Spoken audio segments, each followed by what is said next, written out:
Hello everybody, my name is Chris Jordan, and today I want to talk about love. I want to talk about a specific type of way to let that special somebody know that you actually care about them. And by that I don't mean send them a million heart emojis in a row, because that really just is not cutting it anymore. I think we need to get back to our traditional ways of letting people know that we love them. So welcome to the do's and the don'ts of love letters. You see this? This is production value. I have a prop in my video. I'm doing better now. The do's of writing love letters is pretty simple. Just simply write them. I'm telling you, your girlfriend or your boyfriend is going to appreciate this handwritten letter so much more than that long goodnight text that was so sweet, or the text that they got to wake up in the morning. Yes, that'll make them happy for maybe 30 seconds, but if they have this piece of paper that they can go to whenever they want to, it's gonna make them feel so much better, and that, you actually care about them because you took the time to write that. And when you write long things, your hands cramp up, and if someone's willing to let their hand cramp up for you, that's true love. So sit down, take out a piece of paper, take out a pen or pencil, and just start writing a love letter. One important note about writing a love letter though, is make sure that you find that undiscovered poetic version of you. Make sure that whatever you are writing will make them swoon over you and make their heart jump and be very sweet, because you can write love letters, or you can end up just writing a letter. It's probably not a good idea to write a letter where you're just like, "Dear babe, yo girl, I've loved you since the first day I started looking at you from the front instead of the back. Know what I'm saying? I just want to say I love you to Mars and back. Love, CJ." I need an envelope. But if your significant other likes messages as simple as that, you should probably just put a ring on it right now. But if they'll hate that, then take the time, find a good way to write things. If that involves Googling something, I'm not saying that I've ever had to Google something to say to somebody. So the do's is, as I said, very simple. Sit down and write a love letter and make sure that it is in fact a love letter. You're a poet. I know you are. And if you're not, Google is your friend. So now let's talk about the don'ts. This is very important if you're going to spend the time writing a love letter. And if you mess up here, your relationship is either going to go quickly down the drain or just incompletely. Your life might possibly be over. And you're going to give a love letter to that special someone.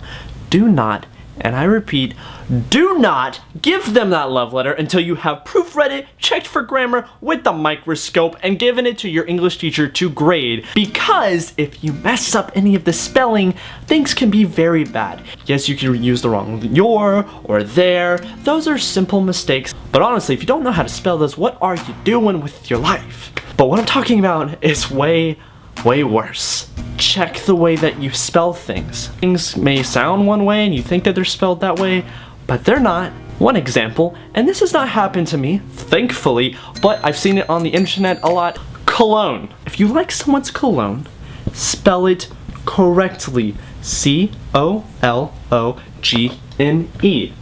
Please don't spell it like colon, because I don't know if you're familiar with what the difference between cologne and colon is, but you should look that up. Imagine just sitting there and you're reading a love letter, talking about how great you are and everything, and this person's like, "I love the smell of your colon." That would freak me out, because I'd be like, was I sleeping? What is wrong with you? So that's just one example of a misused word that I've never experienced. But the next one is a personal experience. Many years ago, I was dating a girl, and we had been dating for like a month. We were basically in love. I wrote her a love letter for her birthday and for Christmas. It's pretty sweet. She wrote me one back, and I was like, oh, this is great. Everything was good. Just talking about how she liked hanging out with me, everything. And then came a line where she was like, "I love the way that you hold my waist." And at first I was like, oh, that's sweet and everything. But then I looked closer. She misspelled waist. Waist is in like your waist, as in this. But what she actually wrote was waist. She loves the way that I hold her waist. That did not happen, I promise you. I'm seriously not into that. I don't know what it is about misspelling things when writing love letters, always having to deal with stuff down in that region. I was like, this is such a good love letter. Then I got to this, and it ruined it. And we didn't last much longer after that. And I want to say that this has to do with it, because if you can't spell right, I don't know if I can trust you. And that's really all I have for this lesson on writing love letters. Simply just write them, make sure that they are love letters, and for the love of everything good in the world, please check your spelling. If you are writing a love letter and you need someone to check your spelling, I will do it for you. I don't want you to go through that embarrassment.